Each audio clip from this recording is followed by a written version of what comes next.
आसमान छूने वाली पेट्रोल, डीजल और रसोई गैस की कीमतों में इजाफा के खिलाफ तृणमूल कांग्रेस की पुकार पर पूरे बंगाल में 2 रोज़ा एहतजाजी मुजाहरा और धरने के आखिरी रोज शहर से लेकर मुजाफात तक जबरदस्त एहतजाजी मुजाहरा की खबर।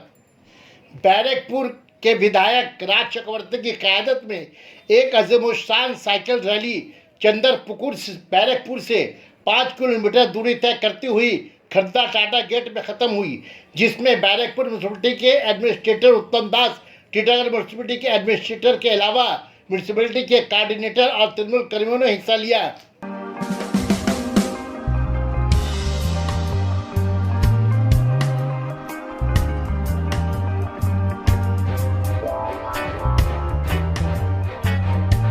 দেখো পেট্রোল ডিজেল এবং গ্যাসের মূল্য বৃদ্ধির প্রতিবাদে আমরা সাইকেল মিছিল করছি এখন একটা, এবং এটা একটা আমাদের প্রতিবাদ। এতক্ষণ ধরে আমরা বিক্ষোভ করছিলাম বসে, এবং গত 2 দিন ধরে সারা বাংলা জুড়ে। এখন আমরা একটা সাইকেল মিছিল করব যে পেট্রোলের এত দাম বেড়ে গেছে বা ডিজেলের দাম বেড়ে গেছে, বাইকে তো চড়তে পারবো না, গাড়ি চড়তে পারবো না, এরপর আমরা খেতেও পারবো না, কারণ এত দ্রব্যমূল্যের দাম এত বেড়ে যাবে। তাই সাইকেল করে যাতায়াত করার প্র্যাকটিস করতে হবে আমাদের সবাইকে আবার, এবং তাই এটা সাইকেল মিছিল একটা প্রতিবাদ। পেট্রোল ডিজেলে যেভাবে দাম বেড়েছে, রাস্তায় লোকাল বাস দেখা যাচ্ছে না, সেই নিয়ে কি কোনো পদক্ষেপ নেবে? এরপরে রাস্তায় বাস গাড়ি দেখা যাচ্ছে না, এরপরে মানুষ খেতে পারবে না, রাস্তায় বেরিয়ে আসবে আর কি।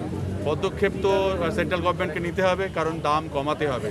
যদি দাম না কমায় তাহলে এর থেকে বৃহত্তর প্রতিবাদে আমরা যাব, অবশ্যই যাব। আমাদের নেত্রীর নাম মমতা বন্দ্যোপাধ্যায়, তিনি প্রতিবাদ এবং এইসব করেই আজকে উনি সবসময় প্রোটেস্ট করেছেন। উনি এরকমই একজন দলনেত্রী। তো আমরা তার পদছায়ায় চলি, তার মতো করে আমরা চলার চেষ্টা করি। তো যদি না কমানো হয় পেট্রোলের দাম, ডিজেলের দাম, গ্যাসের দাম লাস্ট জুন মাসে 6 বার দাম বেড়েছে, 6 বার। যদি না কমানো হয় তাহলে আরও বড় প্রতিবাদ নিশ্চয়ই হবে, অনেক বড়। তার জন্য সেন্ট্রাল গভর্নমেন্ট তৈরি কিনা দেখতে হবে।